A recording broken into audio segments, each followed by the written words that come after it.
नमस्कार। आपका स्वागत है हमारी नई series webinars in new and emerging. आज के वेबिनार में हम साइबर सिक्योरिटी के बारे में डिस्कस करेंगे। आज के डिजिटल वर्ल्ड में साइबर सिक्योरिटी हर कंपनी की स्ट्रैटेजी का एक महत्वपूर्ण हिस्सा है, उसकी सस्टेनेबिलिटी, सिक्योरिटी और ग्रोथ के लिए। ग्लोबल साइबर सिक्योरिटी मार्केट 2017 से लेकर 2023 तक लगभग $170 बिलियन से $202 बिलियन की बढ़ोतरी कर चुकी है और आगे भी लगभग 2025 तक इसमें 20% की बढ़ोतरी और दर्ज करी जाएगी। हर साल ग्लोबली लगभग 1 million cyber security jobs globally, लेकिन हमारे पास साइबर सिक्योरिटी के ट्रेंड प्रोफेशनल्स की संख्या अभी भी सिर्फ 4 लाख के करीब है। साइबर सिक्योरिटी की फील्ड बहुत ही डाइवर्स और रिवॉर्डिंग है। इस पर विस्तार से बात करने के लिए आज हमारे साथ रजत कुमार जी मौजूद हैं। Sir Dronacharya group of institutes में कंप्यूटर साइंस के डिपार्टमेंट में असिस्टेंट प्रोफेसर के पद पर कार्यरत हैं और इन्हें इस फील्ड में कई वर्षों का अनुभव है। अब मैं national institute for career services की director madam Mrs एमलता Gautam ji का स्वागत करती हूँ और उनसे अनुरोध करती हूँ कि वो इस कार्यक्रम को आगे बढ़ाएं। Over to you madam. Thank you everyone. Thank you Akanksha. मुझे खुशी है कि आज एक ऐसा सब्जेक्ट है जो जिसकी रिक्वायरमेंट आई थिंक ना केवल जॉब सीकर बल्कि हम सबको भी है कि हम साइबर सिक्योरिटी को कैसे देखते हैं और किस तरह से उसके बारे में जानकारी हासिल करें। आप समझते हैं कि कंप्यूटर और कंप्यूटर से रिलेटेड जितने भी सब्जेक्ट हैं, जितने भी एरियाज हैं, वो सारे के सारे बहुत इंपॉर्टेंट है और साइबर सिक्योरिटी तो उनमें से बहुत ही महत्वपूर्ण सब्जेक्ट है। एंड इस सब्जेक्ट के साथ आज हमारे साथ रजत कुमार है। मैं बहुत बहुत स्वागत करती हूँ रजत जी आपका। मैं चाहूंगी कि हमारे जितने भी पार्टिसिपेंट आज जुड़े हुए हैं, जो भी आपको सुन रहे हैं, वो सब बहुत ध्यान से इस चीज को सुने और इम्प्लीमेंट करें अपनी डे टू डे लाइफ में, और आपके पास आने वाले जितने भी जॉब सीकर हैं उनको गाइड करें कि जैसा कि अभी आकांक्षा ने बताया कि there is a gap between vacancy and the available resources, तो आप वो रिसोर्स बन सकते हैं। आप के समझाए हुए जॉब सीकर वो रिसोर्स बन सकते हैं। सो मैं स्वागत करूंगी रजत जी का। रजत जी, हम चाहते हैं कि आप अपना वक्तव्य के बीच रखें और हमारे जितने जॉब सीकर हैं, हमारे जितने यंग प्रोफेशनल्स हैं, हमारे जितने काउंसलर्स हैं जो इस प्रोग्राम को देख रहे हैं, वो आपको सुने और इस फील्ड में अपने आप को स्ट्रेंथन करें ताकि वो जो जॉब सीकर उनके पास है उन्हें वो गाइड कर सके अच्छी तरीके से कि साइबर सिक्योरिटी में जाने के लिए, उस फील्ड में जाने के लिए, जॉब पाने के लिए उन्हें क्या क्या रिक्वायरमेंट है और किस तरह का पे स्केल या opportunities available. Thank you Rajat जी। शायद आपको पता होगा कि ये जो स्कीम है ये नेशनल कैरियर सर्विसेज के अंडर में, मिनिस्ट्री ऑफ लेबर के अंडर में इसको स्टार्ट किया गया है। इसको सुचारू रूप से चलाने के लिए हमारे पास मिनिस्ट्री से approve 400 model career centre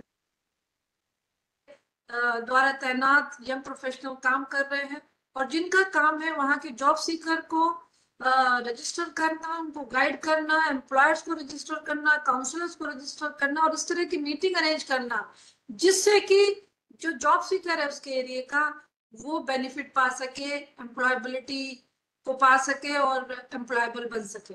thank you Rajat ji. Over to you. Thank you. जैसे कि मैम ने बताया भी अभी, साइबर सिक्योरिटी एक बहुत ही अच्छा टॉपिक है। आजकल जो भी हम देख रहे हैं कि नॉर्मली कितने फ्रॉड हो जाते हैं, तो इसीलिए गवर्नमेंट ने इसे कंपलसरी सब्जेक्ट भी बना दिया है ग्रेजुएशंस के लिए। तो ग्रेजुएट जो भी हो रहे हैं वो आजकल साइबर सिक्योरिटी सब्जेक्ट पढ़ना होता है। बाकी जैसे कि मैं इंजीनियरिंग कॉलेज में हूँ तो यहाँ पे भी हम देखते हैं कि इंजीनियरिंग में कोई भी ब्रांच आपके पास हो, आपको ये सब्जेक्ट पढ़ना होता है।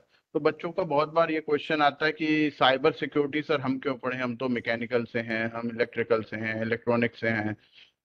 तो सिंपल क्वेश्चन लगता है, लेकिन आप सोचिए कि अगर साइबर सिक्योरिटी की बात की जाए, क्या आप ऑनलाइन पेमेंट नहीं कर रहे हैं आज की डेट में?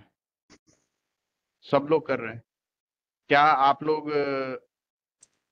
साइबर सिक्योरिटी से रिलेटेड, यानी बिना कंप्यूटर के काम चल रहा है आजकल? हमारा नहीं चल पा रहा है। मोबाइल कंप्यूटिंग डिवाइस ही है, तो बिना मोबाइल के जब हमारी लाइफ चल ही नहीं रही है, हम डिजिटल करेंसी की तरफ जा रहे हैं, सब डिजिटाइज हो रहा है, तो हम बिना साइबर सिक्योरिटी पढ़े हुए कैसे काम करेंगे? कहीं ना कहीं कंप्यूटर्स में साइबर सिक्योरिटी का बहुत ज़्यादा इम्पोर्टेंट एस्पेक्ट है और उसे हमें देखना पड़ेगा।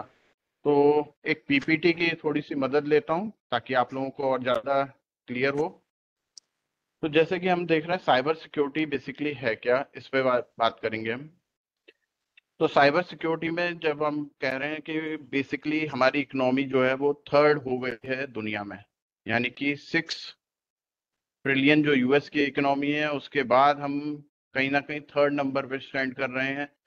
तो इकोनॉमी बढ़ रही है यानी कि हमारी ग्रोथ बढ़ रही है, तो ग्रोथ बढ़ रही है तो ये ऐसे ही नहीं बढ़ रही, यानी कि हमें सिस्टम्स में सारी चीज ऑनलाइन करते जा रहे हैं, टैक्सेस बढ़ रहे हैं, सब कुछ बढ़ रहा है।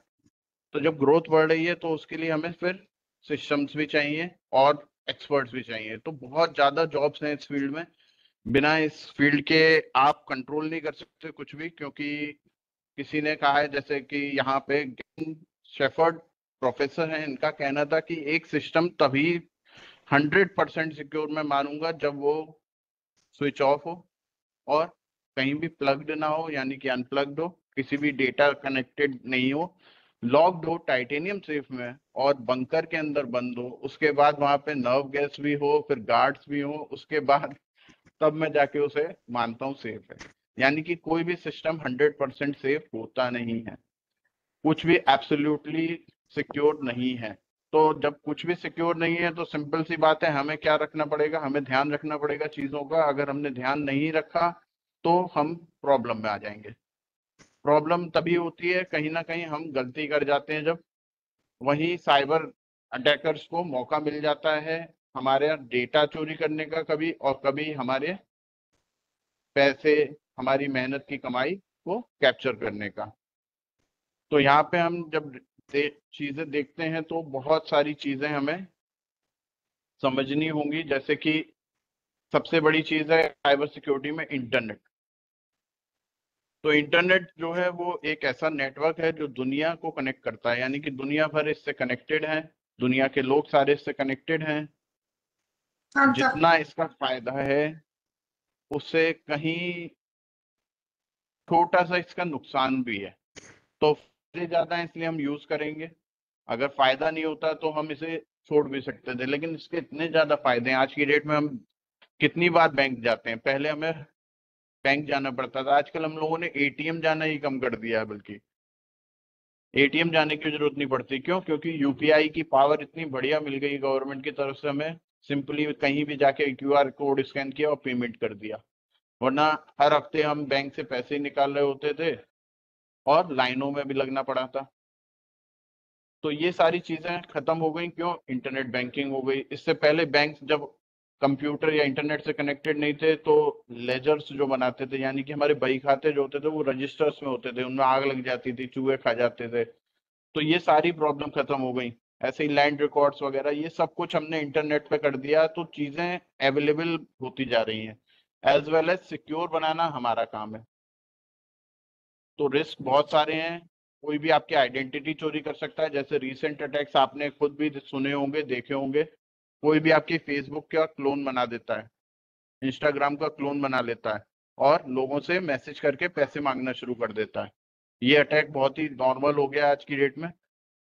इवन आज की डेट में तो अभी एआई यूज करके वो लोग आपकी ऑडियो को भी कैप्चर कर लेते हैं और आपकी ही लैंग्वेज में, आपकी ही बिल्कुल आवाज में वो फोन करेंगे आपके मिलने वालों को और उनसे पैसे मांगेंगे किसी और नंबर से। तो वहां पे लोग धोखा खा जाते हैं और पैसे ट्रांसफर करे जाते हैं। तो ये एआई कहीं ना कहीं बहुत यूजफुल है, लेकिन हमें संभल के वहां भी ध्यान देना होगा। उसके अलावा आपका बहुत सारी चीजें हैं, जैसे कि आपके आइडेंटिटी चोरी हो रही है, आपका डेटा चोरी हो रहा है, हम कहीं भी कहीं लॉग इन कर लेते हैं, हम सोचते नहीं है, हमें कुछ भी ऐड आते रहते हैं कि आप 3 महीने का रिचार्ज फ्री लीजिए, पे क्लिक कर देते हैं बहुत से लोग।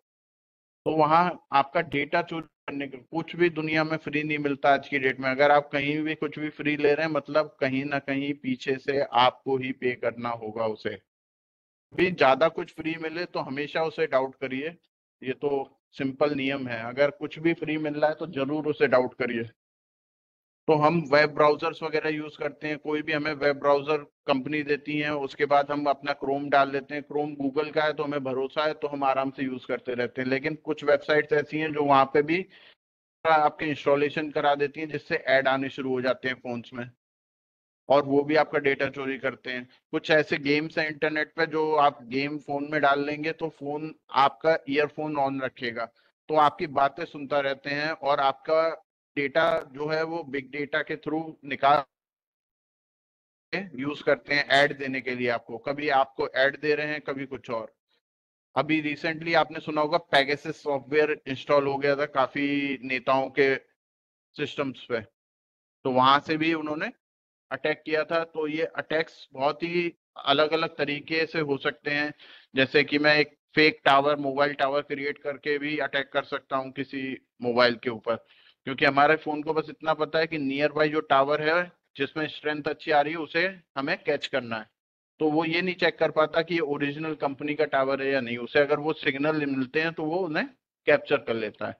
ऐसे साइबर सिक्योरिटी में आपका बहुत ज्यादा स्कोप इसलिए है क्योंकि 1 ट्रिलियन से ज्यादा स्पेंड हो रहा है पर ईयर, तो हमें बहुत ज्यादा इसमें वर्कर्स चाहिए, यानी कि स्किल्ड लेबर चाहिए, या फिर हम कह सकते हैं एक्सपर्ट्स चाहिए जो ये कंट्रोल कर सके। तो जॉब, हर कोई बैंक हो चाहे आपका कोई भी सेक्टर हो जहां पे डेटा ऑनलाइन है, और आज की डेट में हर जगह डेटा ऑनलाइन हो रहा है, तो जहां भी ऑनलाइन डेटा है वहां पे आपको साइबर सिक्योरिटी लगानी ही पड़ेगी।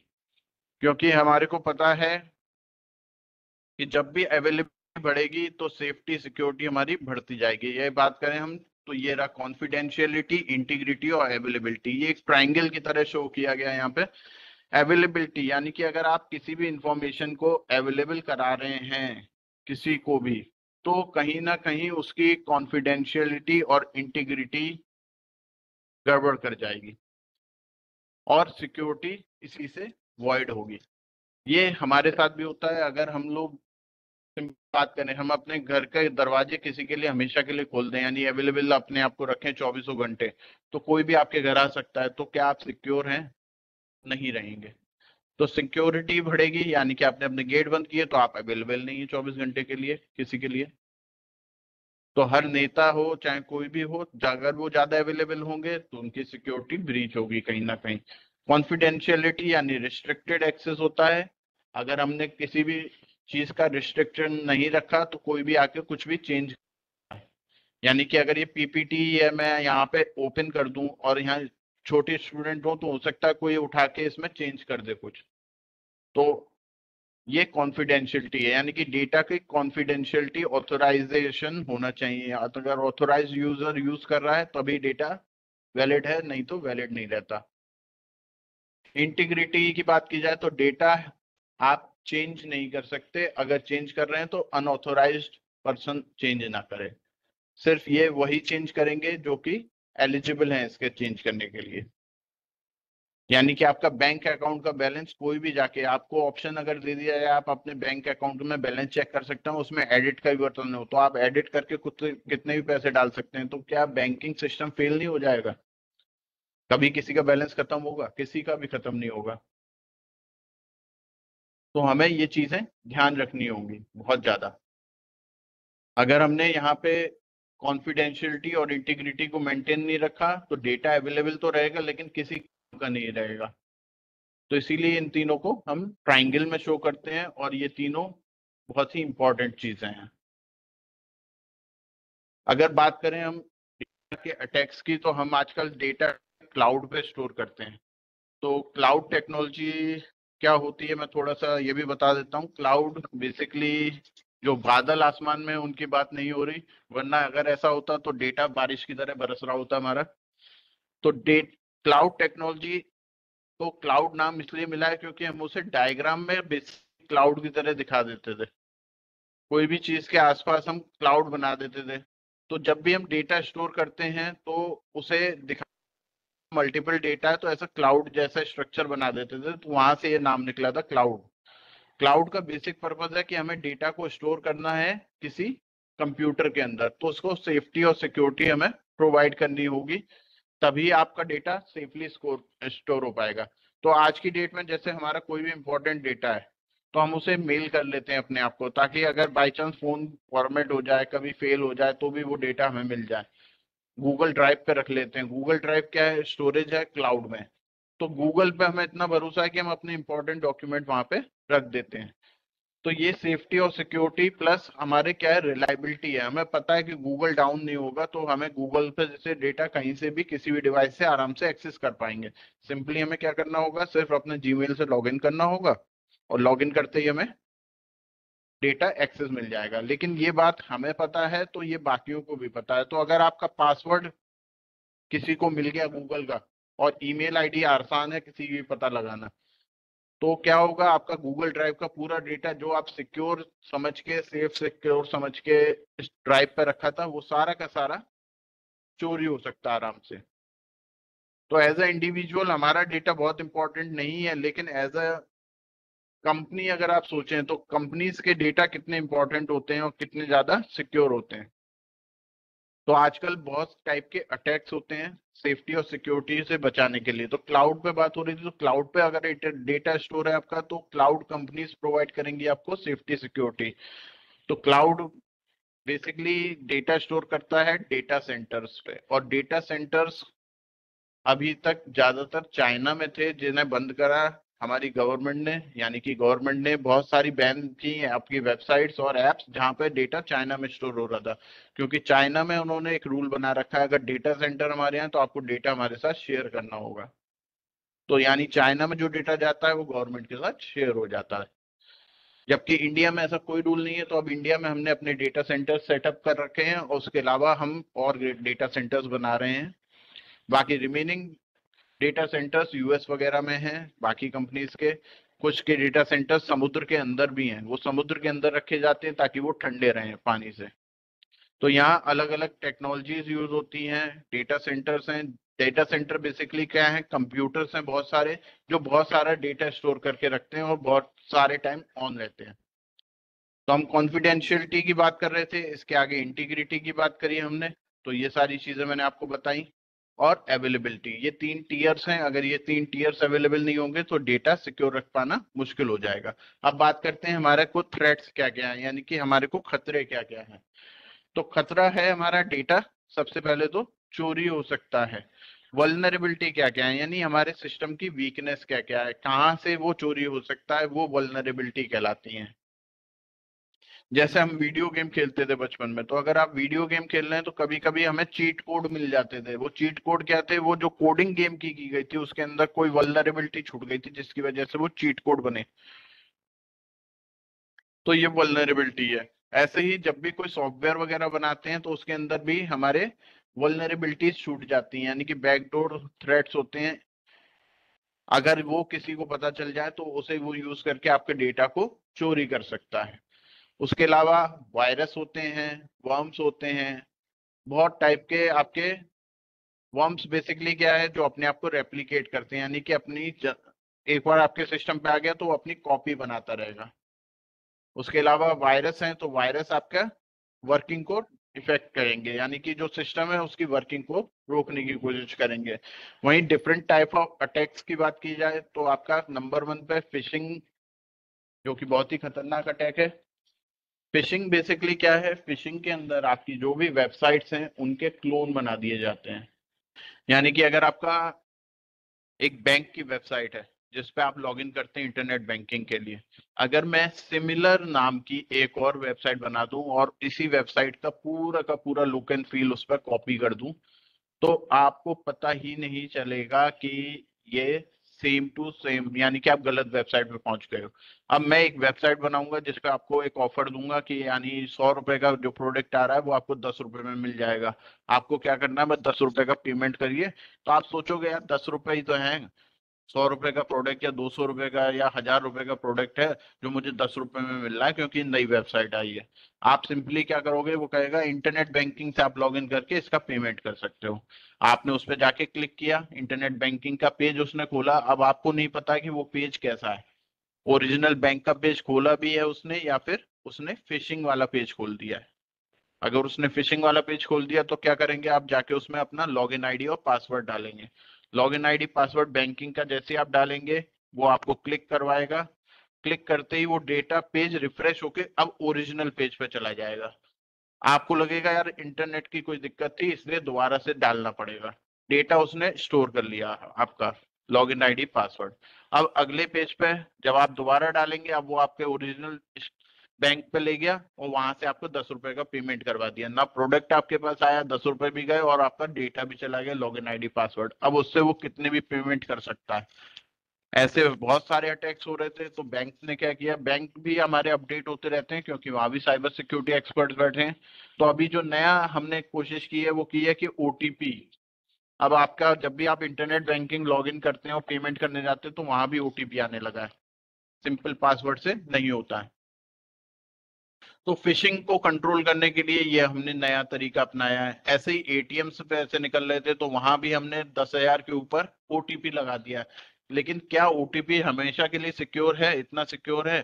तो एक नया अटैक अभी सुनने में आया, लोगों ने क्या किया, आप लोगों को कैसे भी फंसा के बहला के आपसे नंबर डायल करवाया *#समथिंग समथिंग, और वहां से क्या किया, वो नंबर का खासियत है कि वो कॉल फॉरवर्ड कर देता है। तो आपके सिस्टम पे जितने भी एसएमएस और कॉल आ रहे हैं वो फॉरवर्ड हो जाते हैं अटैकर के नंबर पे। जैसे ही अटैकर आपका ओटीपी आता है वो अटैकर के पास भी चला जाता है क्योंकि कॉल फॉरवर्ड है, आपके सिस्टम पे ना आके वो आगे चला जाएगा और वो उसे ओटीपी मिल जाएगा। तो ये अभी नया अटैक आया है, इसे गवर्नमेंट कोशिश कर रही है रोकने की। तो गवर्नमेंट ने अभी ऑपरेटर से कहा है कि कॉल फॉरवर्डिंग और कॉल एसएमएस फॉरवर्डिंग का जो फैसिलिटी है उसे बंद कर दिया जाए। ऐसे ही सोशल इंजीनियरिंग स्कैम, जैसे मैंने आपको बताया कि सोशल प्लेटफॉर्म्स पे हमारी क्लोनिंग हो जाती है वेब, तो वहां से अटैक्स होते हैं। उसके अलावा आजकल एक नए अटैक्स हो रहे थे जो यहाँ पे कॉल आएगा आपके पास, कॉल करने वाला बंदा आपसे बोलेगा सिंपली कि अरे पहचाना नहीं, आप कोशिश करोगे उसे याद करने का कौन है, तो जिससे भी आपको आवाज मैच करेगी आप उसका नाम ले लोगे और वो वही बन जाएगा। तुरंत वो बोलेगा मैं तो वही बोल रहा था, अरे तुमने पहचान लिया। उसके बाद वो आपसे पैसे मांगना शुरू कर देगा थोड़ी देर में घुमा के। और वो भी ऐसे डायरेक्ट पैसे नहीं मांगेगा, वो सिंपली कहेगा कि मेरा एक पेमेंट रुक गया है, मैं आपको पैसे भेज रहा हूँ, मेरा वो पेमेंट आपके अकाउंट में आ जाएगा, फिर आप मेरे को दे देना। लेकिन वो कहीं ना कहीं घुमा के आपसे उल्टा पेमेंट करवाएगा। तो कभी भी ऐसे कॉल्स जो अननोन नंबर से आए तो हमेशा जिस पर्सन को आपने पहचाना है, आपको लगता है कि ये वो है, तो उसके फोन पे जरूर फोन करके देख लीजिएगा कि वाकई में वो है कि नहीं। तो ये कुछ अटैक्स हैं, जैसे फेक वेबसाइट्स हैं, डेटा स्टील करती हैं, बिजनेस ईमेल हैं जो कि कॉम्प्रोमाइज हो जाते हैं। अगर कोई बिजनेस ईमेल है जिसमें आपने बिड करी है, कोई बिड है जो आप सेंड कर रहे थे और वो बिड कॉम्प्रोमाइज हो जाए, सोचिए, तो वो कंपनी को बिड 1-2 रुपए से नहीं मिल पाएगी। तो ऐसा बहुत बार होता है। तो मालवेयर्स हैं, मालवेयर बेसिकली एक ऐसे सॉफ्टवेयर हैं जो कि आपके सिस्टम पे पड़े होते हैं और आपके सिस्टम से डेटा चोरी कर करके भेजते रहते हैं। और सबसे खतरनाक जो है वो है रैंसमवेयर। रैंसमवेयर अटैक में वो आपके सिस्टम को एनक्रिप्ट कर देते हैं। एनक्रिप्शन बेसिकली क्रिप्टोग्राफी एक टेक्नोलॉजी है जिसमें हम एक चीज पढ़ते हैं जो एनक्रिप्शन और डिक्रिप्शन। ये आपने व्हाट्सएप पे देखा होगा, यू आर नाउ एनक्रिप्टेड लिख के आता है। तो जो भी हम डेटा भेज रहे हैं वो क्या होता है, वो ऐसे फॉर्म में कन्वर्ट हो जाता है जो कोई समझ नहीं सके। उसे हम कहते हैं साइफर टेक्स्ट। यानी एक प्लेन टेक्स्ट है जो जैसे हमें यहाँ दिख रहा है, ये प्लेन टेक्स्ट है। अगर मैं इसे किसी ऐसे रैंडम फॉर्म में कन्वर्ट कर दूं किसी भी एल्गो को लगा के जो आप इसे समझ ना पाए, लेकिन जब वो एल्गो दोबारा आप लगाएंगे तो ये दोबारा वापस इसी में आ जाए, तो इसे हम कहते हैं क्रिप्टोग्राफी। क्योंकि हमने एनक्रिप्शन भी किया और डिक्रिप्शन भी किया। एनक्रिप्शन माने हमने उसे प्लेन टेक्स्ट से साइफर टेक्स्ट में कन्वर्ट किया, और दूसरा डिक्रिप्शन माने साइफर टेक्स्ट से प्लेन टेक्स्ट में दोबारा कन्वर्ट कर लिया। तो अगर हम ऐसा कुछ कर रहे हैं तो ये है आपका क्रिप्टोग्राफी। इस क्रिप्टोग्राफी को यूज करके अटैकर्स ने क्या करा है, एक ऐसा अटैक बनाया है, यानी कि एक ऐसा मालवेयर या कुछ हिडन सॉफ्टवेयर वो आपके सिस्टम पे लोड करते हैं, जिसे डबल क्लिक आप धोखे से कर जाएंगे अगर, तो वो आपके पूरे सिस्टम का डेटा को वहीं के वहीं कन्वर्ट कर देता है इनटू अनरीडेबल फॉर्म। यानी कि अब उस डेटा को आप, उसने कहीं चुराया नहीं, कुछ नहीं किया, उसने ऐसी कंडीशन बना दी उस डेटा की, यानी इस फॉर्म में कर दिया कि आप उसे पढ़ नहीं सकते, उसे यूज नहीं कर सकते। और वो वापस यूजेबल फॉर्म में तभी कन्वर्ट होगा जब आप उसमें दोबारा से वो की डालेंगे। वो की देने के लिए वो आपसे पैसे लेगा, तो वो रैंसम यानी कि वो आपसे रैंसम मांगेगा रैंसमवेयर में। रैंसमवेयर ज्यादातर वो डिजिटल करेंसी में यानी कि बिटकॉइंस वगैरह में मांगते हैं। तो किसी भी बड़ी कंपनी पे अगर अटैक होता है, गवर्नमेंट ऑफिस वगैरह पे बहुत ज्यादा अटैक हुए रिसेंट टाइम में, उस अटैक से क्या होगा कि वो आपका डेटा, गवर्नमेंट डेटा को हैक कर लेते हैं और उसे छुपा देते हैं। यानी कि वहां सिस्टम से उठा के डेटा कहीं ले जाना नहीं है, सिंपली उसे वहीं पे इस फॉर्म में कन्वर्ट कर देना, वो किसी काम का ना रहे। और फिर एक ऑप्शन और आता है उसमें कि आपका सारा डेटा इतने घंटे में डिलीट हो जाएगा अपने आप ही। तो अगर आपने वो पे नहीं किया तो वो आपका डेटा को चोरी भी कर लेंगे, यानी कि गायब कर देंगे। वो डेटा उनके काम का नहीं है लेकिन आपके काम का है, तो आपको पे करना पड़ता है। इसके लिए अभी रिसेंटली G20 समिट हुई थी, उसमें भी बात चली थी रैंसमवेयर की बहुत। तो गवर्नमेंट ने कुछ ऑप्शंस भी निकाले हैं, जैसे कि इंश्योरेंस कराना चाहिए हमें डेटा का, तो साइबर सिक्योरिटी इंश्योरेंस वगैरह शुरू की हैं। तो हमें उसमें आगे ना जाके हम आगे चलते हैं। रैंसमवेयर मेरे ख्याल से आप लोगों को समझ में आया होगा क्या है। ये बहुत ही खतरनाक अटैक है और बड़ी कंपनीज पे ज्यादा होता है, क्योंकि हम लोगों के सिस्टम में ऐसा कोई डेटा इतना इंपॉर्टेंट नहीं होता, तो वो लोग हमारे सिस्टम को ना अटैक करके बड़ी कंपनीज में अटैक करते हैं रैंसमवेयर का। उसके बाद एक अटैक आता है डिनाइल ऑफ सर्विस अटैक। ये बहुत कॉमन अटैक है। अभी आपने रिसेंटली थोड़े महीने पहले ही देखा था, फेसबुक और इंस्टाग्राम वगैरह सब डाउन हो गए थे। रीजन वही था, डिनाइल ऑफ सर्विस अटैक। कोई भी रिजल्ट आता है हमारा, हमारी वेबसाइट डाउन हो जाती है जब एक साथ रिजल्ट देखने बैठ जाते हैं। तो ये डिनाइल ऑफ सर्विस अटैक क्यों हो जाता है? जब भी एक ही वेबसाइट पे जो 100 या 200 यूजर्स को हैंडल करने के लिए बनी है एक सेकंड में, वहां 1 या 2 लाख लोग एक साथ रिक्वेस्ट भेजने लग जाएं। जब भी हम कुछ यूआरएल में टाइप करते हैं, यानी कि अपने ब्राउजर में कोई भी वेबसाइट का नाम लिखते हैं उसे यूआरएल कहते हैं, तो उसके अंदर जब कुछ टाइप करके हम भेजते हैं तो वो रिक्वेस्ट जाती है उस सर्वर के पास। तो जब सर्वर पे जो 200-300 रिक्वेस्ट हैंडल कर सकता है, 2 लाख 3 लाख रिक्वेस्ट पहुंच जाए तो वो सर्वर हैंडल नहीं कर पाता, और उस वजह से वो क्या हो जाता है, डाउन हो जाता है। डाउन होने की वजह से वो आपको सर्विस नहीं दे पाएगा, तो वो डिनाइल ऑफ सर्विस अटैक होता है। यानी कि एक ऐसा अटैक जिसमें इतनी ज्यादा रिक्वेस्ट उससे की जाए कि वो बेचारा हैंडल ही ना कर पाए और डाउन हो जाए। उसके अलावा अटैक्स भी बहुत तरह के होते हैं, एक एक्टिव होते हैं, एक पैसिव होते हैं। तो एक्टिव अटैक वो होते हैं जिसके अंदर हमारा डेटा चेंज होता है, यानी कि जो भी डेटा आपने सेंड किया है और जो यूजर को मिला है उसमें अटैकर डेटा को चेंज कर देगा। वहीं पैसिव अटैक वो होते हैं जो आपने भेजा है और यूजर को मिला है उसके बीच में डेटा पढ़ लिया गया है लेकिन चेंज नहीं किया गया। तो पैसिव अटैक ज्यादा खतरनाक हो जाते हैं, क्योंकि आपको कभी पता नहीं चलेगा कि कोई रास्ते में आपके डेटा को हैक कर रहा है, पढ़ रहा है। जबकि एक्टिव अटैक्स में क्या हो रहा है, एक्टिव अटैक्स में आपको डेटा चेंज हो रहा है, तो कभी हो सकता है आपको पता चल जाए कि हाँ ये चेंज हुआ है, लेकिन पैसिव अटैक पता लगाना बहुत मुश्किल हो जाता है। तो बहुत सारे फिशिंग अटैक्स हैं, इतना डिटेल्स में अगर जाएंगे तो बहुत टाइम लग जाएगा। तो फिशिंग अटैक से बेसिकली बैंकिंग सिस्टम ज्यादा इफेक्ट होते हैं। कोई भी ऐसे सिस्टम जहाँ पे हमें पेमेंट वगैरह करनी है तो हमें नकली वेबसाइट्स पे भेजा जाएगा, वो सारे फिशिंग अटैक कहलाते हैं। यानी कि clone of the website available होगा और आपको पता नहीं चलेगा कि ये क्लोन है।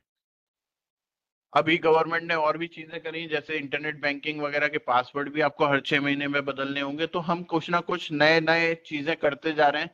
सबसे पहले जब हमने शुरू किया था तो वहाँ फोन नंबर ही बदल दिया था लोगों ने। सबसे आसान था क्या अटैक करना, कि ओटीपी आपके फोन पे आता था तो वो जाके बैंक के रिक्वेस्ट जनरेट करते थे कि इसका फोन नंबर ही बदल दिया जाए, और वो नया फोन नंबर डाल के आपका पैसा चुराते थे। तो गवर्नमेंट ने उसमें फिर देखा तो अटैक, तो वहां से हैंडल किया कि फोन नंबर बदलना आसान नहीं है अब, पुराने फोन नंबर पे भी ओटीपी आता है, नए पे भी आता है। या फिर आप जाके बैंक से डायरेक्ट मिलके ही बदलवा सकते हैं फिजिकली।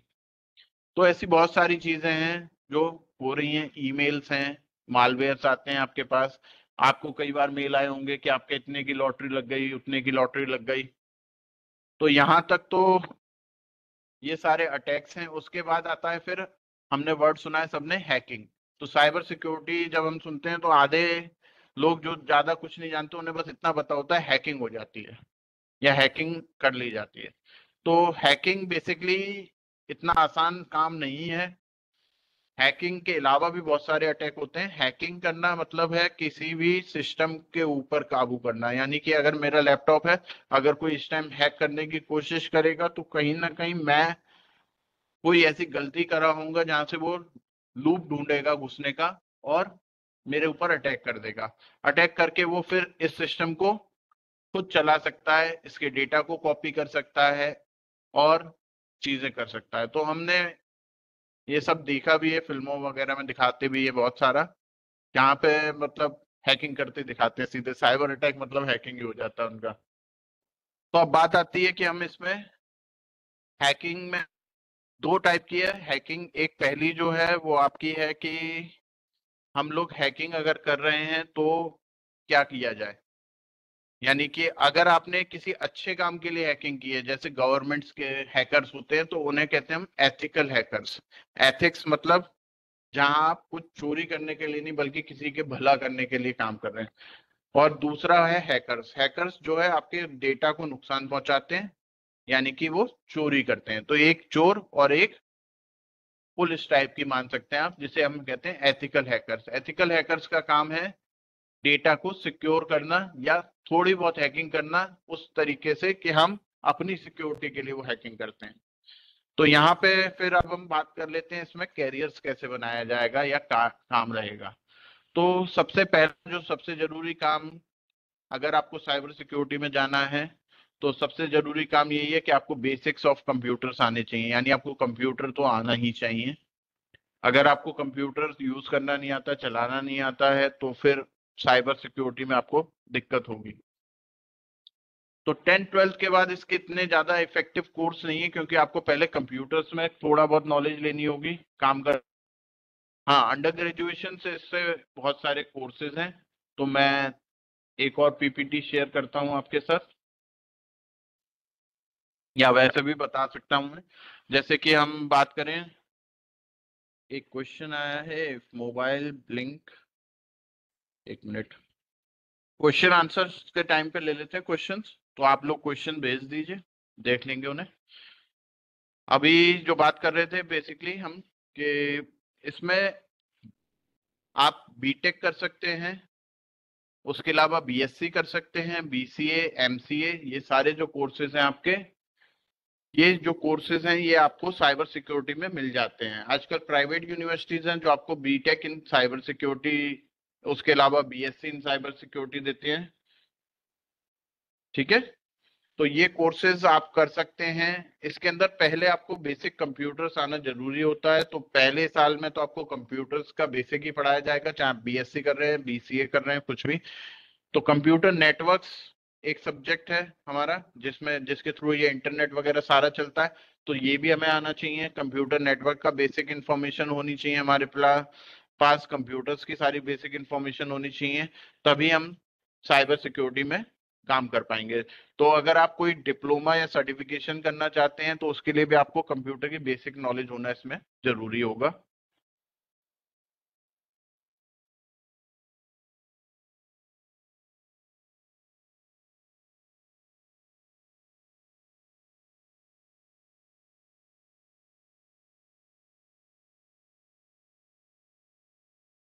तो यहाँ पे हमारे जो चीजें हैं हमें जो करना पड़ेगा कि हमें कोडिंग बहुत ज्यादा नहीं सीखनी पड़ती। आजकल ग्रे मार्केट में बहुत सारे टूल्स आ गए हैं। और उसके अलावा ग्रे मार्केट क्यों कहते हैं उसे, क्योंकि ये नॉर्मली अवेलेबल नहीं किए जा सकते, क्योंकि ऐसे सॉफ्टवेयर्स हैं जो दूसरे सॉफ्टवेयर्स को कहीं ना कहीं अटैक करते हैं या उनके ऊपर अटैक करने की कोशिश करते हैं। तो हमें वो टूल सीखने होंगे। उसके अलावा आप अगर गवर्नमेंट कोर्सेज के लिए जाएंगे तो सीडेक होता है आपका, सीडेक के थ्रू आप कोर्सेज कर सकते हैं। एनपीटीएल सुना होगा आपने, क्या आप लोगों ने एनपीटीएल सुना है? स्वयं पोर्टल गवर्नमेंट का पोर्टल है, उसके ऊपर हम एनपीटीएल कोर्सेज होते हैं, प्लस स्वयं के भी यानी यूजीसी वगैरह के पोर्टल्स हैं। ये फ्री कॉस्ट है गवर्नमेंट की तरफ से, आप इस पर रजिस्टर करिए। यहाँ आपको जो कोर्सेज मिलेंगे साइबर सिक्योरिटी के एनपीटीएल के थ्रू अगर आप जा रहे हैं तो उसमें आपको गवर्नमेंट कोर्सेज मिलेंगे जो आईआईटी के टीचर्स पढ़ा रहे होंगे। तो मैंने अभी शेयरिंग बंद कर दी है उस पीपीटी की, क्योंकि उसके आगे अगर हम उसमें जाएंगे तो टाइम लग जाएगा। मैं देख रहा हूँ क्वेश्चन सबसे ज्यादा फिर करियर के आ रहे हैं। तो आप स्वयं पोर्टल चेक करिएगा गूगल पे। गवर्नमेंट का ही पोर्टल है जिसके अंदर बहुत सारे कोर्सेज अवेलेबल हैं। उसमें आप आराम से लॉगिन कर सकते हैं। लॉगिन करने के बाद आपको यूजीसी, एआईसीटी और एनपीटीईएल के, यानी कि गवर्नमेंट के जितने भी कोर्सेज चल रहे हैं वो सारे अवेलेबल हो जाते हैं। उसमें साइबर सिक्योरिटी के आपको क्वेश्चंस मिल जाएंगे, कोर्सेज मिल जाएंगे। उन कोर्सेज को पढ़ना फ्री ऑफ कॉस्ट रहता है। हाँ, एग्जाम अगर आपको सर्टिफिकेशन और एग्जाम लेना है तो वो टीसीएस के थ्रू एग्जाम होता है एनपीटीएल का, तो वो 1,000 रुपये वहां पे चार्ज होता है, वो आपको पे करना पड़ेगा। उसके अलावा एनपीटीएल में अगर आपको लग रहा है कि वो कोर्सेज 6-6 महीने पे होते हैं सेमेस्टर वाइज, तो उसके अलावा भी आप जा सकते हैं। तो एनपीटीएल प्लस भी है वहाँ पे, जो आपको आईआईटी के कोर्स देता है। उसमें आप फ्री हैं कभी भी कोई कोर्स करने के लिए। तो मैं बच्चों को सबसे ज्यादा एनपीटीएल कोर्सेज वगैरह भी रेफर करता हूँ। उसके अलावा बहुत सारे आपके हैं, जैसे सिस्को है। सिस्को कंपनी है एक कंप्यूटर नेटवर्क्स की। ये कंपनी अलाउ करती है आपको कोर्सेज करने के लिए जिसमें साइबर सिक्योरिटी वगैरह के कोर्स हैं, सीसीएनए है, और भी बहुत सारे कोर्सेज हैं। लेकिन ये जो कोर्सेज हैं आपके, ये पेड रहते हैं, यानी कि सीसीएनए आप कोर्स करिए, उसके बाद आपको जो सर्टिफिकेशन करना है वो पेड है।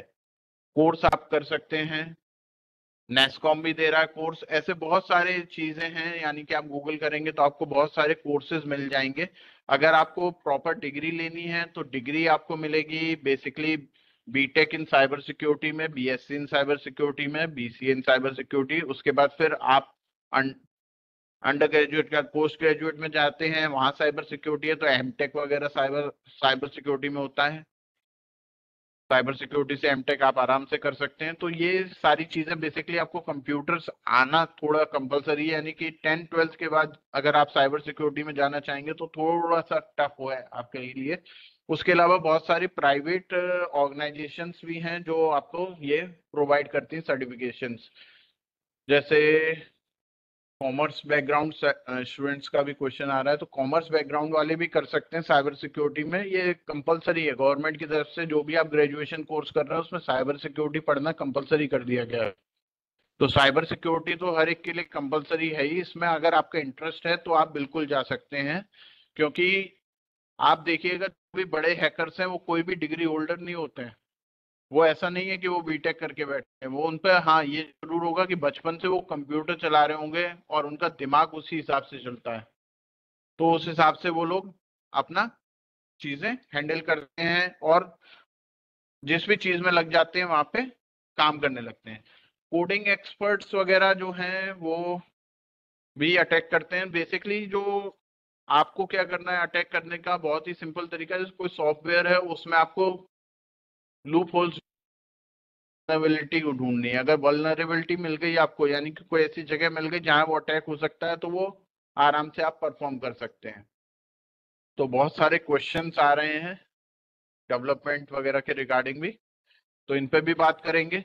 तो बेसिकली अगर आप कोई कोर्स करना चाह रहे हैं इसमें, तो मैं आपको प्रेफर करूंगा पहले तो एनपीटीईएल के कोर्सेज, क्योंकि आईआईटी के टीचर्स पढ़ा रहे हैं तो उनकी क्वालिटी जो है वो इंडस्ट्री लेवल की है। दूसरा, वो फ्री ऑफ कॉस्ट रहते हैं आपके लिए। आप एक बार पढ़िए उसमें। उसके अलावा आप सिस्को के कोर्सेज करिए। अगर आपको जॉब रिलेटेड करने हैं तो फिर आपको सिस्को वगैरह के, यानी इंडस्ट्री बेस्ड कोर्स करने पड़ेंगे। सिस्को कोर्स सीसीएनए करने के बाद आराम से जॉब मिल जाती है, 7 से 8 लाख का पैकेज रहेगा आराम से। सीसीएनए में भी नेटवर्किंग और सिक्योरिटी के अलग अलग कोर्सेज हैं काफी। तो सिस्को के थ्रू जो कोर्स होते हैं, बेसिकली सिस्को सबसे बड़ी कंपनी है हमारी नेटवर्किंग की, तो इसके अंदर के जो भी कोर्सेज हैं वो कंपनी डायरेक्ट अप्रूव करती है। सीसीएनए, अगर आप नेटवर्क एडमिन भी बनना चाहते हैं तो वहाँ सीसीएनए की ही रिक्वायरमेंट है। तो जो आप सैलरी पैकेज वगैरह पूछ रहे हैं वो उस हिसाब से करीब आपका शुरू होगा 5 लाख से और उसके आगे चलेगा। सीसीएनए आपको सिस्को की वेबसाइट पे मिल जाएगा, डॉलर्स में पे करना पड़ता है आपको। तो सिस्को कुछ कोर्सेज आपको फ्री में देता है। पहले आप बेसिक कोर्सेज करिए, कंप्यूटर नेटवर्क्स वगैरह क्या है ये सब सीखना पड़ेगा हमें, उसके बाद हम सिक्योरिटी पे जाएंगे। तो जो फ्री कोर्सेज है वो तो आप आराम से कर सकते हो, उनमें बैजेस मिलते हैं, वो बैच ले सकते हैं। उसके बाद फिर आप सीसीएनए वगैरह कोर्सेज के लिए जाइएगा। सीसीएनए में आपको पहले कोर्स के बारे में सारा सिलेबस रेडी करना पड़ेगा, फिर आपका पियर्सन के थ्रू एग्जाम होता है। पियर्सन एक थर्ड पार्टी कंपनी है, बेसिकली एक पब्लिकेशन कंपनी भी है पियर्सन, जिसकी बुक्स आती हैं, तो ये एग्जाम कराते हैं। तो जितने भी आपके कमर्शियल एग्जाम्स होते हैं, यानी कि जो इंडस्ट्री बेस्ड एग्जाम्स होते हैं, वो पियर्सन के थ्रू होते हैं। चाहे आप सीसीएनए कराइए, चाहे माइक्रोसॉफ्ट के कोई भी एग्जाम कराइए। उसके अलावा आपका आईबीएम और भी कई कंपनीज हैं जिन्होंने अभी गवर्नमेंट के कहने पे बहुत सारे पोर्टल्स स्टार्ट किए हैं जहाँ पे वो फ्री ट्रेनिंग्स दे रहे हैं और फ्री सर्टिफिकेशंस दे रहे हैं। तो आप साइबर सिक्योरिटी के सर्टिफिकेशंस वहां से भी कर सकते हैं। अब क्वेश्चंस ले सकते हैं हम, क्योंकि मेरे ख्याल से क्वेश्चंस काफी आए हैं। If mobile blink a message that sinks email, what is the meaning of that? अगर आपका सिंकिंग हो रहा है मैसेजेस, यानी कि ईमेल अगर सिंक हो रहे हैं तो वो आपके सर्वर से सिंक हो रहे हैं, तो ये कोई साइबर अटैक नहीं है, तो सिंकिंग आपने ऑन कर रखी है फोन की, उसकी वजह से आ रहा है। अगर बार बार सिंक हो रहा है तब दिक्कत है। जीमेल वगैरह जो आपका है वो सिंक होते हैं, यानी कि आपका जो सर्वर होता है ईमेल का, वहां पे आपका मैसेज बार बार चेक किए जाते हैं। ऐसे ही सिंकिंग व्हाट्सएप में भी होती है, व्हाट्सएप के सर्वर से आपके नए मैसेज आते हैं, तो आपका इंटरनेट अगर स्लो होगा या बंद होगा तो ये बार बार सिंक मैसेज लिख के आएंगे, फास्ट चल रहा होगा तो ये मैसेज नहीं आएंगे। Will AI replace human cyber securities? AI बहुत कुछ रिप्लेस तो कर रहा है, लेकिन एआई भी ह्यूमंस ही बना रहे हैं, कोई और नहीं बना रहा। तो हमें इतनी टेंशन लेने की जरूरत नहीं है। अगर हमने कहा कि 90s में जब कंप्यूटर आए थे तो हमें डराया गया कि नौकरी चली जाएगी सबकी, आज की डेट में आप देख रहे हैं सबसे ज्यादा नौकरी कंप्यूटर्स में ही है। तो एआई बेटर करेगा हमें चीजें बनाने में, यानी कि जो छोटी छोटी चीज हमसे छूट जाती थी उन्हें कहीं ना कहीं वो याद दिलाएगा, और हम अपने आप को और बेटर बनाएंगे एआई को यूज करके। तो एआई कोई डर नहीं है, यानी वो रिप्लेसमेंट नहीं है, वो आपके लिए हेल्प है, जो मुझे लगता है। नेक्स्ट क्वेश्चन है, how to recover encrypted data if anyone has done ransomware attack? अगर कोई रैंसमवेयर अटैक आपके ऊपर हुआ है तो आप उसे कैसे हैंडल कर सकते हैं? हमें देखना पड़ेगा कितने बिट का अटैक हुआ है। अगर छोटा अटैक है तो उसके लिए तो हम सॉफ्टवेयर्स कुछ आते हैं उन्हें कोशिश कर सकते हैं, लेकिन जो आजकल रैंसमवेयर अटैक हो रहे हैं वो बहुत ज्यादा आपके बेसिकली एनक्रिप्शन डेटा बिट जो है, यानी की जो बिट है वो बहुत ज्यादा होती हैं। इसकी वजह से उसे पता लगा पाना बहुत ही मुश्किल है, नामुमकिन के बराबर है। तो हमें कहीं ना कहीं उस डेटा की एक कॉपी पहले से बना के रखनी होती है। प्लस इंश्योरेंस कराने के लिए गवर्नमेंट ने बोला है कि आप इंश्योरेंस करा के रखिए इंडस्ट्रीज से। उसमें साइबर अटैक अगर आपके पास रैंसमवेयर होता है तो आप कहीं ना कहीं उस इंश्योरेंस से पे करके और वहां से की ले लेंगे। इसे पता लगाना, यानी इसे नल एंड वॉइड करना, इसे तोड़ना बहुत ही मुश्किल काम है, क्योंकि जो कोडिंग उसने यूज की होगी अटैकर ने, वो अगर बहुत आसान है तो वो आपके सिस्टम को हैक कर नहीं पाएगा आसानी से। और एक बार अटैक हो जाए उसके बाद वो अपनी एल्गोरिथम को चेंज कर देते हैं, हर बार सेम एल्गोरिथम नहीं होती है। लेकिन हमें डरने की, नॉर्मली हमारे ऊपर अटैक नहीं होते हैं रैंसमवेयर। रैंसमवेयर अटैक्स वहां किए जाते हैं जहाँ पे उन्हें डेटा के लिए पैसे मिले। अगर आपके मोबाइल की कोई कॉन्टेक्ट लिस्ट ले लेगा तो आपसे रुपए मांगेगा तो आप कहोगे नहीं दूंगा, तो इसलिए हमें उसकी इतनी टेंशन की जरूरत नहीं है। लेकिन रैंसमवेयर अटैक्स बहुत ज्यादा हाईली एन्क्रिप्टेड होते हैं, उन्हें रिकवर करना उनकी की के ही थ्रू पॉसिबल है। अदरवाइज हमें उस एल्गोरिथम को समझना पड़ेगा। अगर हम डेटा को रिवर्स इंजीनियरिंग लगा के वो डेटा एल्गोरिथम को हम कोशिश करेंगे समझ गए अगर, तो फिर हम उसे सिर्फ अटैक को रोक सकते हैं। इसके बाद क्वेश्चन है, please suggest some employers name who are hiring for cyber security. तो एम्प्लॉयर्स का अगर बात की जाए तो जितनी भी बैंक्स हैं वो सारे साइबर सिक्योरिटी एक्सपर्ट्स को हायर कर रही हैं। जितने भी आपके गवर्नमेंट इंस्टीट्यूशंस हैं सब लोग हायर कर रहे हैं। तो ऐसा कोई भी दिक्कत नहीं है, हर जगह साइबर सिक्योरिटी के ऑप्शंस हैं। जहां भी इंटरनेट के थ्रू डेटा ट्रांसफर हो रहा है वहां साइबर सिक्योरिटी एक्सपर्ट चाहिए। तो आप हर कंपनी में, आईटी कंपनी में भी साइबर सिक्योरिटी एक्सपर्ट्स हैं, एडमिन्स हैं। बिना एडमिन्स के ना तो वर्क फ्रॉम होम हो पाता है और ना कुछ और हो पाएगा। तो सीसीएनए वगैरह अगर आप कोर्स कर रहे हैं तो ये बहुत ही आपका फ्रूटफुल रहते हैं और आपको बहुत जल्दी जॉब दिला सकते हैं। सैलरी रेंज मैंने बताई थी आपका 5 लाख करीब से शुरू होती है। और 7-8 फिर आगे लिमिट नहीं है, जितना आप बेटर करेंगे उतना ज्यादा सैलरी है।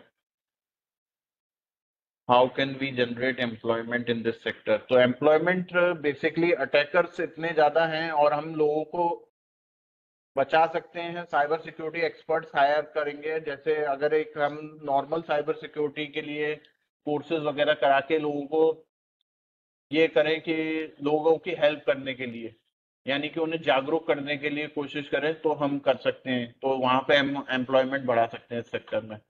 कुछ ऐसे एनजीओज वगैरह स्टेब्लिश कर सकते हैं जो लोगों को साइबर सिक्योरिटी के लिए हेल्प करें, बताएं उन्हें कि ये कैसे सिक्योर रखना है अपने डेटा को, क्योंकि अब हर चीज ऑनलाइन होती जा रही है। एस्कॉम प्रोवाइड कर रहा है कोर्सेज, उसके अलावा मैंने आपको स्वयं पोर्टल पे बताया, स्वयं पोर्टल गवर्नमेंट का ही पोर्टल है। तो बहुत सारी हैं, गवर्नमेंट की भी एजेंसीज हैं आपकी। CERTIN एक है, गवर्नमेंट की एजेंसी है, इसके थ्रू भी आपका चलता है। तो गवर्नमेंट के जितने भी अटैक्स होते हैं वहां पे आप मॉनिटर कर सकते हैं। गवर्नमेंट अलग से एक वेबसाइट मेंटेन करी हुई है जो कि सारे रिसेंट अटैक्स को शो करती रहती है और इन्फॉर्म करती रहती है गवर्नमेंट एजेंसीज को कि ऐसे ऐसे अटैक हो रहे हैं, इनसे बच के रहिए। प्लेसमेंट्स अच्छे हैं सेक्टर में, कंप्यूटर नेटवर्क्स और साइबर सिक्योरिटी दोनों आने चाहिए, आपको आराम से जॉब मिल जाती है। कॉमर्स बैकग्राउंड के अगर आप ग्रेजुएट हैं तो साइबर सिक्योरिटी में इंटरेस्ट है तो बिल्कुल आप CCNA वगैरह करके आराम से जॉब ले सकते हैं, कोई दिक्कत नहीं है इसमें। लेकिन आपको कहीं ना कहीं नेटवर्किंग तो थोड़ी बहुत सीखनी ही पड़ेगी साइबर सिक्योरिटी के लिए।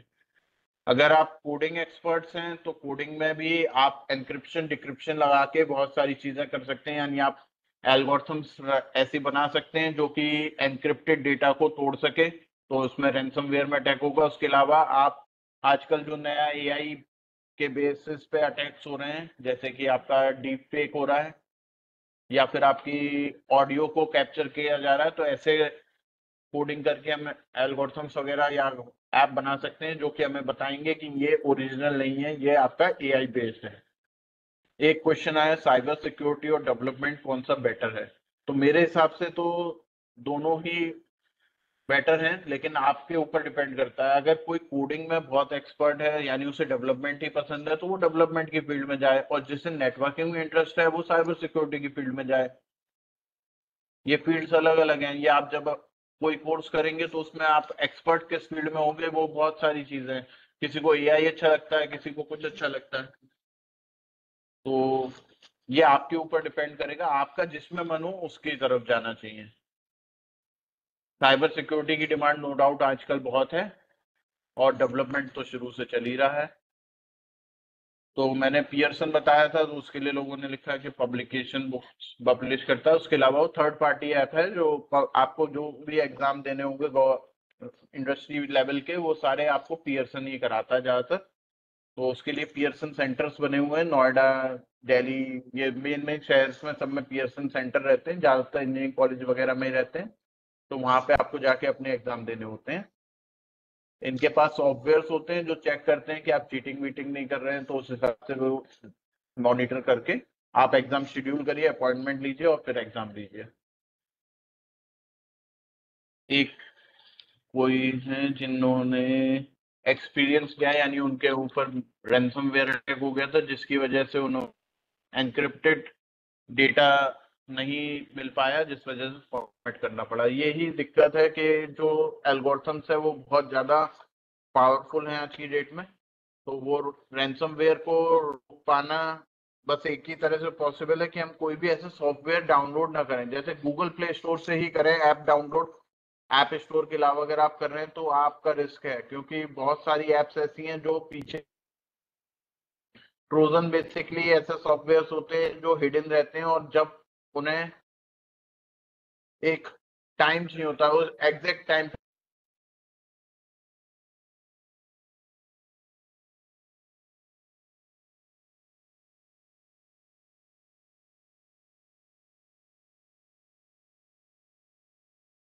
के लिए कोशिश हमारी, मतलब जो जानने की वो है, मतलब हम जितना जागरूक रहेंगे उतना ही सेफ रहेंगे। साइबर सिक्योरिटी आपको जागरूक रखने में मदद करेगी बिल्कुल। और हमने जैसे ही कहा था इंट्रोडक्शन में कुछ भी सिक्योर नहीं है, तो ये तो बिल्कुल सही बात है। अगर आप अपने सिस्टम्स को सिक्योर रखना चाहते हैं तो मैं कहूंगा आप उसमें पेन ड्राइव मत लगाइए, इंटरनेट मत लगाइए। अब आप इंटरनेट नहीं लगाएंगे तो फिर सिस्टम का काम क्या रहेगा? तो बैंक के सर्वर्स वगैरह को कैसे सेव रखते हैं हम लोग, उसके बैकअप लेते रहते हैं और बैकअप्स को सिक्योर रखते हैं विदाउट इंटरनेट सिस्टम्स में, जहाँ पेन ड्राइव वगैरह भी नॉर्मली अलाउड नहीं होती। ऐसे आपने देखा होगा वर्क फ्रॉम होम कंपनीज में होता है तो वहां भी पेन ड्राइव वगैरह वो लॉक कर देते हैं सारी डेटा सिक्योर रखने के लिए। अपने सॉफ्टवेयर्स रखते हैं जो कि मॉनिटर करते रहते हैं चीजें। तो कहीं ऐसे सॉफ्टवेयर की रिक्वायरमेंट आ जाती है जो कि आपको रोकेगा। Can any fraud transaction can be detected by cyber security cell by any method of back tracking? हाँ, फ्रॉड ट्रांजेक्शन आपके डिटेक्ट हो सकते हैं, लेकिन हमें सबसे ज्यादा जरूरी है जब भी हम कोई ट्रांजेक्शन करने जा रहे हैं तो हमेशा बस एक चीज याद रखिए, कुछ भी फ्री में नहीं मिलता, और बहुत सस्ता जहां मिल रहा है, जहां भी फ्री या सस्ता मिल रहा है वहां डाउट जरूर करिए। अगर आप ये चीज करेंगे तो आप बच के रहेंगे, क्योंकि फ्रॉड ट्रांजेक्शन जो हो रहे हैं वो आपके पागल बनाने के लिए, यानी कि फेसबुक पे ही आप देखिएगा बहुत सारे ऐसे हैं जो क्लोन वेबसाइट्स बन रहे हैं। आपको अमेजोन की क्लोन वेबसाइट मिल जाएंगी जो आपको प्रोडक्ट बेचते मिल जाएंगी, फिर वहां से वो साबुन ही आता है आईफोन की जगह। तो कुछ भी जहां आपको चीप मिल रहा हो वहां जरूर डाउट करिए। बैक ट्रैकिंग के लिए सॉफ्टवेयर्स आते हैं, उसके अलावा आपके फ्रॉड ट्रांजैक्शंस डिटेक्ट करने के लिए तरीका यही है कि ट्रांजैक्शन अगर बैंक से हो रहा है तो वो ट्रांजैक्शन रिकॉर्ड होगा उसका, उसके थ्रू किस अकाउंट में गया वो सारा ट्रैक कर सकते हैं। तो ऑनलाइन ट्रांजैक्शंस अगर हैं तो वो आराम से बैक ट्रैक किए जा सकते हैं, देखा जा सकता है किस अकाउंट में गए हैं। और हमने बहुत सिक्योर गवर्नमेंट ने किया है, यानी कि अब अकाउंट खोलने में भी आपका केवाईसी होता है। केवाईसी के थ्रू हम ये हमेशा चेक करते रहते हैं कि जो अकाउंट होल्डर सारे सही हैं, उनके डेटा सही हैं। हाँ, सिम वगैरह भी अब आपको आधार से रजिस्टर्ड करके मिल रही है, इसीलिए सारी चीजें ये प्रोटेक्शन बढ़ाई जा रही है। तो अवेलेबिलिटी कम हो जाएगी जब भी प्रोटेक्शन बढ़ेगी, ये बात आपको मैंने बताई थी, ये 100% सही है। एंड्रॉइड फोन्स में एंटीवायरस, एंटीवायरस अगर आप यूज कर रहे हैं तो अच्छी कंपनी का करिएगा। और एक चीज याद रखिए, एंटीवायरस जो काम कर रहा है वो मालवेयर वाला ही काम है, यानी वो अटैक नहीं कर रहा, यानी वो कुछ बिगाड़ नहीं रहा, लेकिन वो हर चीज पर नजर रख रहा है। यही वायरस भी करते हैं। तो एंटीवायरस भी अपने आप में एक वायरस की तरह ही काम करता है, यानी वो हर चीज में घुसने की कोशिश करता है, हर चीज पर नजर रखता है, लेकिन बस उसे बिगाड़ता नहीं है। और वायरस वहां जाके उसे बिगाड़ देते हैं या कॉपी करके कहीं और भेज देते हैं, बस इतना ही अंतर है।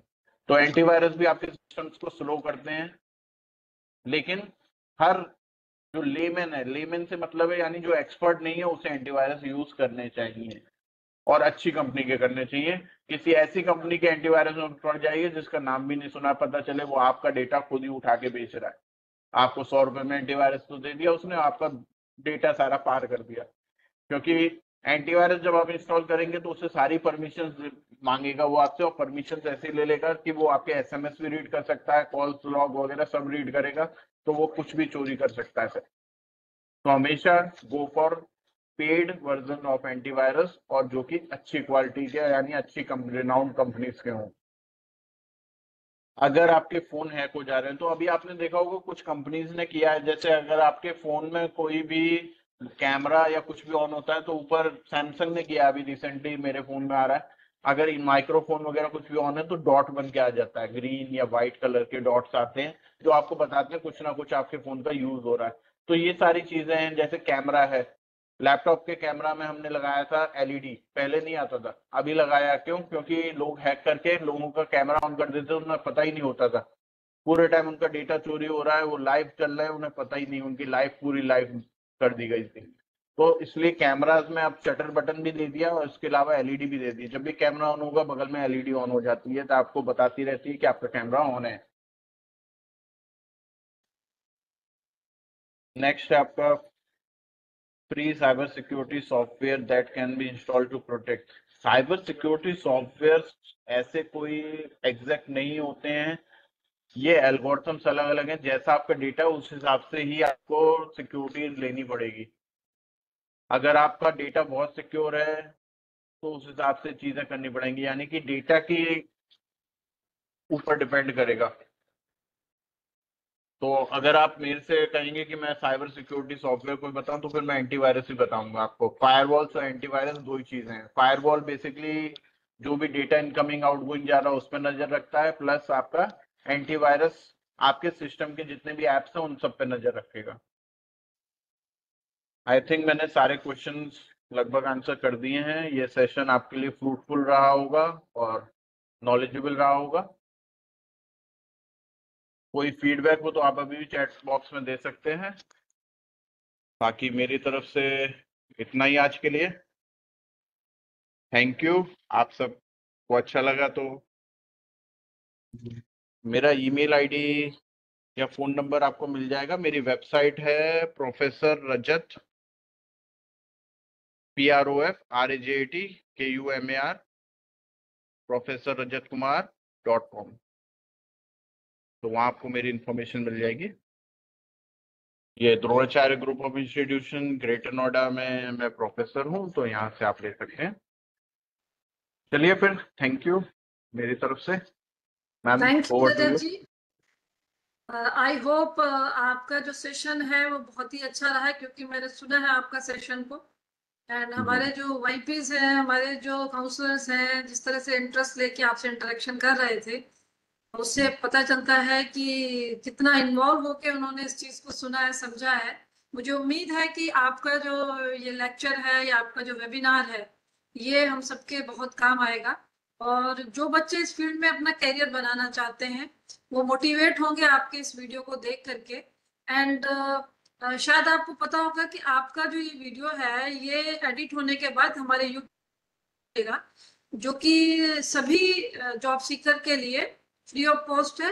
और जितने भी काउंसलर्स अभी हमारे साथ जुड़े हुए हैं, यंग प्रोफेशनल्स जुड़े हुए हैं, मैं उनसे रिक्वेस्ट करूंगी कि वो सभी यूट्यूब चैनल पे जो भी वीडियोस पड़े हुए हैं उनको विजिट करें और अपने जितने भी जॉब सीकर हैं उनको जरूर देखने के लिए प्रेरित करें, ताकि वो उस वीडियोस का लाभ उठा सके। Thank you everyone. हम दोबारा मिलेंगे ऐसे ही किसी एक्सपर्ट के साथ में, और आपकी नॉलेज को एनहांस करने के लिए, एम्प्लॉयबिलिटी को एनहांस करने के लिए हम दोबारा से इस प्रोग्राम को अगली बार शुरू करेंगे। Thank you. Thank you Rajat ji. Thank you ma'am, thank you.